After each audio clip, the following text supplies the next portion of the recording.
चलिए दूसरा क्वेश्चन कहता है, ये 2 नंबर का क्वेश्चन है। देखिए कि कोई भी धनात्मक विषम पूर्णांक 6q+1 या 6q+3 या 6q+5 के रूप का हो सकता है। तो चलिए हम लोग इसको सिद्ध करते हैं कि हो सकता है कि नहीं हो सकता है। देखिए आप लोगों को बताए थे यूक्लिड एल्गोरिथम का सूत्र क्या होता है। सूत्र अपना आप लोगों को बताया था, a बराबर bq+r। तो देखिए क्या दिया है, 6q+1 6q+3 6q+5 दिया हुआ है। यानी बीच में 6q+1 भी हो सकता है, 6q+2 भी हो सकता है, ये भी हो सकता है। लेकिन यहाँ क्या करा, 6q+3 6q+5 इनके अथी में हो सकता है। याद रखिएगा ए बराबर आपका क्या होगा, बी बराबर आपका 6 हो गया, क्यू बराबर क्या हो गया, यहाँ लिख देते हैं सामने में, आपको समझ में आएगा। तो बी बराबर आपका क्या हो गया, 6q+1 शेष पर क्या हो गया, 1 हो गया, और 6q+3 6q+5 इस तरह आपको लिख दिए। तो b बराबर आपका 6 हो गया। आपको पता है ना, b से जब भी होगा शेषफल क्या होगा, छोटा ही होगा।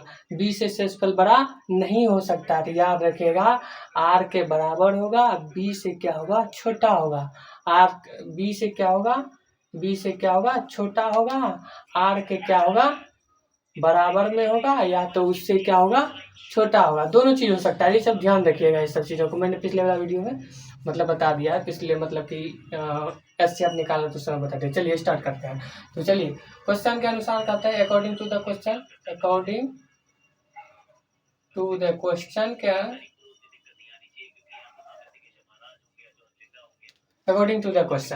तो चलिए स्टार्ट करते हैं इनको। तो कहता है यूक्लिड एल्गोरिथम की विधि से पहले समझ लीजिए विषम पूर्णांक क्या होता है।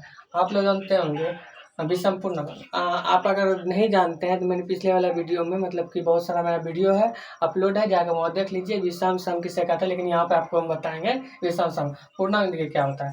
पूर्णांक क्या होता है कि यहाँ पे क्या होता है, शून्य होता है। यहाँ से क्या होता है, एक धनात्मक होता है, एक धनात्मक आगे होता है।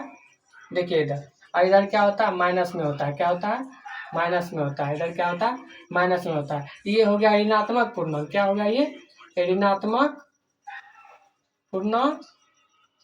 और ये क्या हो गया, धनात्मक पूर्णांक। ये क्या हो गया, धनात्मक पूर्णांक। ये सारा चीज मैंने बताया है, जाके वहां पर आप वीडियो देख सकते हैं। तो ये सारा चीज मैंने बताया है, तो इसको मैं मिटाता हूँ, समझाने के लिए मैंने आपको बताया था। तो चलिए आप स्टार्ट करते हैं। ए बराबर यूक्लिड विभाजन एल्गोरिथम से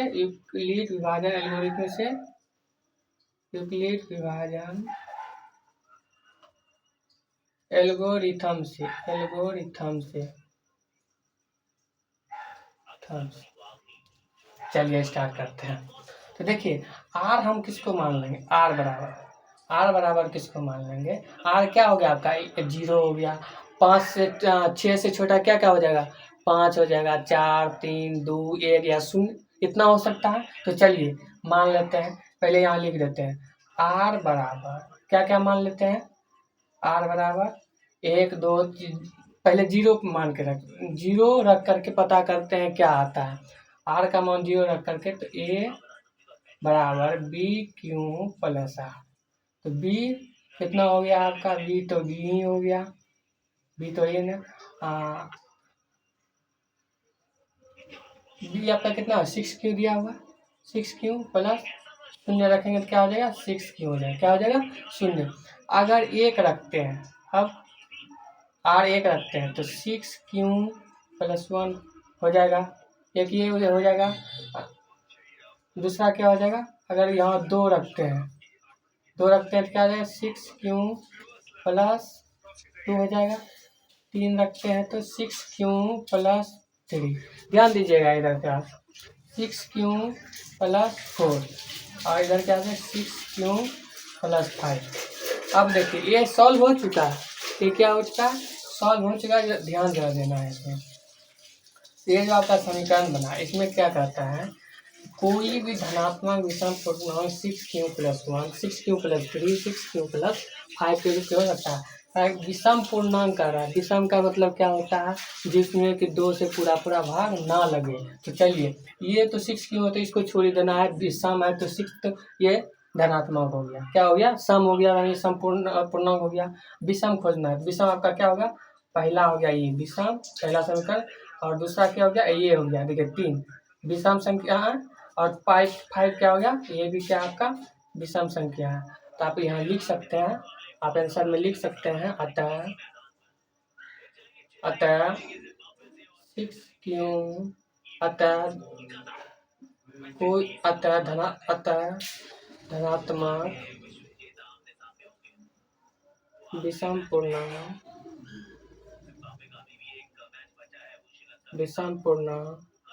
6 क्यों प्लस 1, 6 क्यों, यहाँ नहीं लिखते हैं 1 है, वो ध्यान रखिएगा, 6 क्यों प्लस 3, 6 क्यों प्लस 5 के रूप का हो सकता है।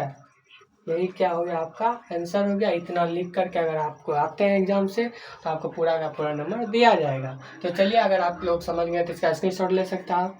तो चलिए, अब मैं हट रहा हूँ।